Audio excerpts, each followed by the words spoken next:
ಅಶೋಕ್, ನೀವು ನೋಡ್ತಾ ಇದ್ದಾರೆ ಅಶೋಕ್ ಅಗ್ರಿ ಸ್ಟುಡಿಯೋ ಯೂಟ್ಯೂಬ್ ಚಾನಲನ್ನು. ಸೊ ಈ ಒಂದು ವಿಡಿಯೋದಲ್ಲಿ ಹಾಲಿನ ಇಳುವರಿ ತೀರಾ ಕಡಿಮೆ ಆಗೋದಕ್ಕೆ ಹಲವಾರು ಕಾರಣಗಳಿರ್ತವೆ. ಅದರಲ್ಲೊಂದು ಮುಖ್ಯ ಕಾರಣನ ನಿಮ್ಮ ಮುಂದೆ ಹೇಳೋದಕ್ಕೆ ಈ ಒಂದು ವಿಡಿಯೋ ಮಾಡ್ತಾ ಇದ್ದೀನಿ.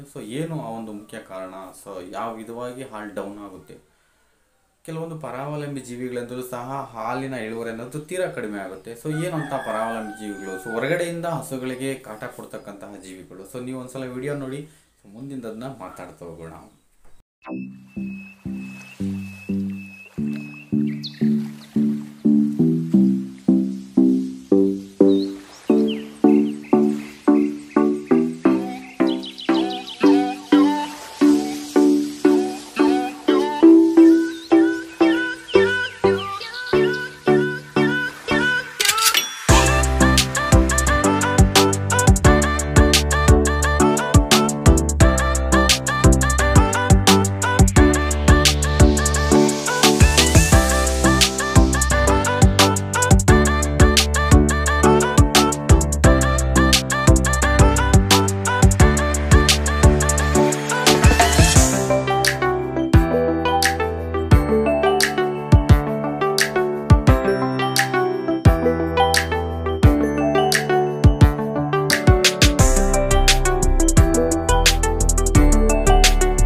ವಿಡಿಯೋ ನೋಡಿದ್ರಲ್ಲ ಸ್ನೇಹಿತರೆ, ಈ ಒಂದು ವಿಡಿಯೋದಲ್ಲಿ ಮೈನ್ ಈಗ ನಾವು ಮಾತಾಡೋಕೆ ಹೋಗ್ತಾ ಇರ್ತಕ್ಕಂಥದ್ದು ನೊಣ ಮತ್ತು ಸೊಳ್ಳೆಗಳ ಕಾಟದಿಂದ ಹಾಲಿನ ಇಳುವರಿ ಡೌನ್ ಆಗುತ್ತಾ?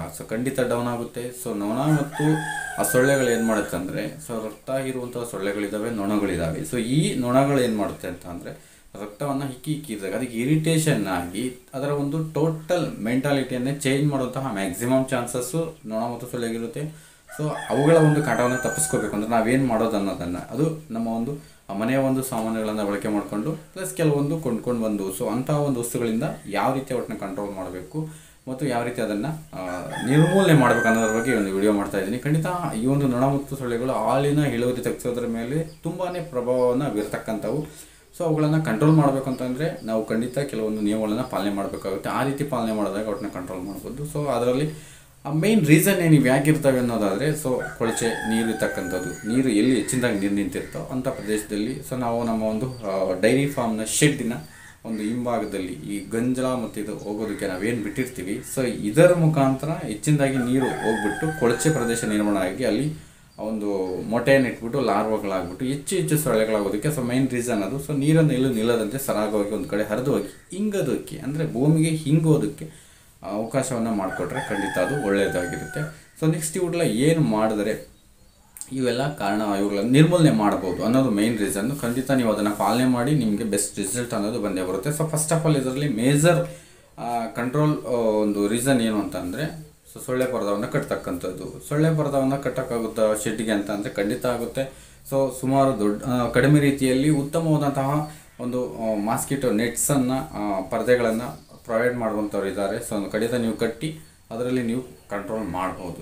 ಇಲ್ಲ ಆಗೋದಿಲ್ಲ, ಅದು ಸೊಳ್ಳೆ ಪರದನ್ನು ಕಟ್ಟಿ ನಾವು ಅದನ್ನು ಕಂಟ್ರೋಲ್ ಮಾಡೋದಕ್ಕೆ ಆಗೋದಿಲ್ಲ ಅಂತ ಅಂದರೆ ಖಂಡಿತ ಅದಕ್ಕೆ ಬೇರೆ ರೀಸನ್ಸ್ ಇದ್ದಾವೆ.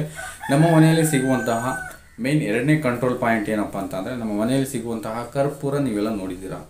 ಕರ್ಪೂರದ ಹೊಗೆಯನ್ನು ಹಾಕಿದಾಗ ಸೊಳ್ಳೆ ಆಗಲಿ ನೊಣ ಆಗಲಿ ಖಂಡಿತ ಕಂಟ್ರೋಲ್ ಆಗುತ್ತೆ.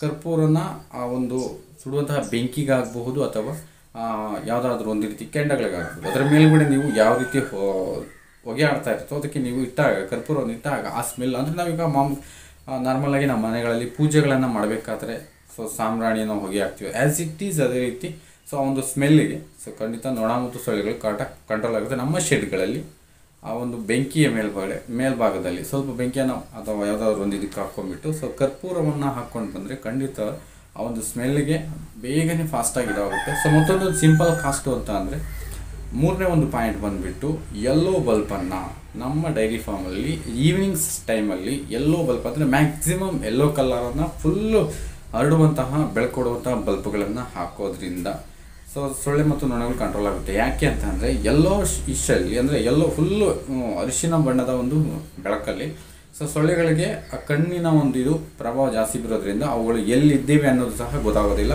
ಅವುಗಳಿಗೆ ಆ ಒಂದು ಬೆಳಕಿನಲ್ಲಿ ನಾವು ಎಲ್ಲಿ ಹೋಗ್ತಾ ಇದೀವಿ ಅನ್ನೋದು ಗೊತ್ತಾಗೋದಿಲ್ಲ. ಅದಕ್ಕೆ ಎಲ್ಲೋ ಒಂದು ಕಡೆ ತಟಸ್ಥವಾಗಿ ನಿಂತು ಬಿಡುತ್ತೆ, ಬಟ್ ಕಚ್ಚೋದಕ್ಕೆ ಆ ಟೈಮಲ್ಲಿ ಅವು ಹೋಗೋದಿಲ್ಲ. ಯಾಕೆಂದರೆ ಕಣ್ಣಿನ ಮೇಲೆ ಪ್ರಭಾವ ಬಿದ್ದಾಗ ಅವು ಕುರುಡಾಗ್ಬಿಟ್ಟು ಯಾವುದೇ ರೀತಿ ಕೆಲಸ ಮಾಡೋದಕ್ಕೆ ಸಾಧ್ಯವಾಗೋದಿಲ್ಲ ಆ ಬೆಳಕಲ್ಲಿ. ಸೊ ಅದು ಒಂದು ಮೇನ್ ರೀಸನ್. ಅದಾದ ನಂತರ ನಿಮಗೆ ಸೊ ಮಾಮೂಲಿಯಾಗಿ ಇದ್ದೇ ಇರ್ತಕ್ಕಂಥದ್ದು ಬೇವಿನ ಒಂದು ಆಯಿಲು. ಸೊ ನೀವು ಬೇವಿನ ಆಯಿಲನ್ನು ಹಸುಗಳ ಮೇಲೆ ಸೊ ಸಾರ್ತಕ್ಕಂಥದ್ದು ಮಾಡ್ಬೋದು, ಸ್ಪ್ರೇ ಮಾಡ್ತಕ್ಕಂಥದ್ದು ಮಾಡ್ಬೋದು.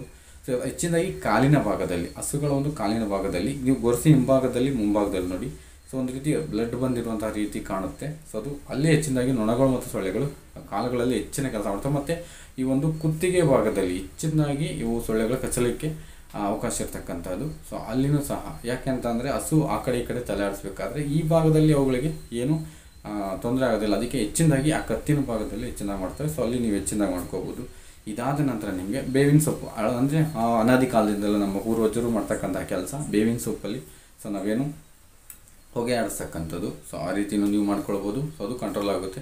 ಇದಾದ ನಂತರ ಮೇನ್ಲಿ ನಮಗೆ ಮೆಡಿಕಲ್ ಏನಾದರೂ ಅಂದರೆ ಕೆಮಿಕಲ್ ರೀತಿಯಲ್ಲಿ ಏನಾದರೂ ನಾವು ಮಾಡ್ತೀವಿ ಅಂತ ಅಂದರೆ ಖಂಡಿತ ಅದಕ್ಕೂ ಇದಾವೆ.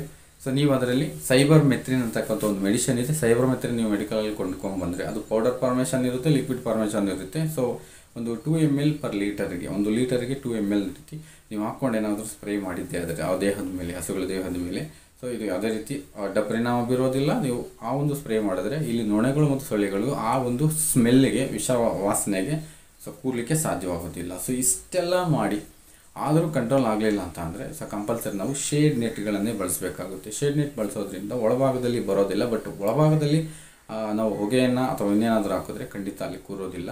ಮತ್ತು ಹೆಚ್ಚು ನೀರಿಲ್ಲದಂತೆ ಡೈರಿಯ ಸುತ್ತಮುತ್ತಲಲ್ಲಿ ನೀರಿನ ಒಂದು ಚಿಕ್ಕ ಚಿಕ್ಕ ಗುಂಡಿಗಳು, ಕೊಳಚೆ ನೀರು ನಿಲ್ಲದಂತೆ ನೋಡ್ಕೊಳ್ಳೋದು ನಮಗೆ ಮೇಯ್ನ್ ಒಂದು ಮುಖ್ಯ ಕರ್ತವ್ಯ. ಸೊ ಅದು ನಿಲ್ಲಲಿಲ್ಲ ಅಂತಂದರೆ ಅದರ ಒಂದು ಸಂತತಿ ಅನ್ನೋದು ಅವು ಉದ್ಭವ ಆಗೋದಕ್ಕೆ ಯಾವುದೇ ರೀತಿ ಚಾನ್ಸಸ್ ಇರೋದಿಲ್ಲ. ಸೊ ಅದಕ್ಕೋಸ್ಕರ ಅದನ್ನು ನಿಲ್ಲದಂತೆ, ಆ ಒಂದು ಕೊಳಚೆ ನೀರು ನಿಲ್ಲದಂತೆ ನಾವು ಮಾಡೋದು ಮುಖ್ಯ ಕಾರಣ.